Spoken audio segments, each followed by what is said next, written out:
అనకాపల్లి జిల్లాలో శాంతి భద్రతలకు విఘాతం కలిగిస్తే కఠిన చర్యలు తీసుకుంటామని జిల్లా ఎస్పీ కేవీ మురళీకృష్ణ అన్నారు.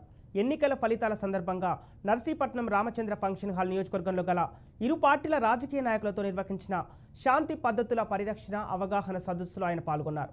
కౌంటింగ్ సమయంలో గ్రామాల్లో అర్లను సృష్టిస్తే కఠిన చర్యలు తీసుకుంటామని ఆయన చెప్పారు.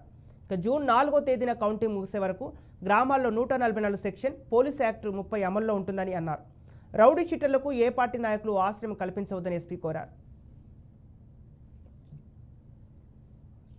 ఈరోజు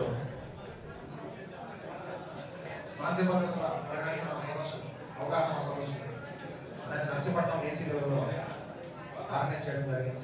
దీనికి సంబంధించి నర్సీపట్నం ఏసీకి సంబంధించినటువంటి సెక్రటరీ మేడం, అలాగే మండల జిల్లా స్థాయి నాయకులు ఈ మీటింగ్ పాల్గొనడం జరిగింది. ఈ సందర్భంగా అవగాహన సదస్సులో భాగంగా ముఖ్యంగా కౌంటింగ్ ప్రక్రియ అనేటటువంటిది జూన్ 4న తెలియజేస్తూ అప్పుడు తీసుకోవాల్సినటువంటి జాగ్రత్తలు, అలాగే ఈరోజు ఎగ్జిట్ పోల్స్ ఈవినింగ్ వస్తాయి కాబట్టి ఇప్పటి నుంచి తీసుకోవాల్సినటువంటి జాగ్రత్తలు అందరూ కూడా తెలియజేయడం జరిగింది. ముఖ్యంగా rallies, processions and firecrackers లాంటి అనుమతులు లేవని తెలియపరిచి కౌంటింగ్ సెంటర్ దగ్గర ఎవరు కూడా ప్రశాంతంగా కానీ ర్యాలీగా కానీ రాకూడదనేటువంటి తెలియపరచడం జరిగింది. అలా ఎవరైనా ప్రయత్నం చేస్తే దాని మీద చట్ట ప్రకారం చర్యలు తీసుకుంటారని తెలియజేయడం కూడా జరిగింది.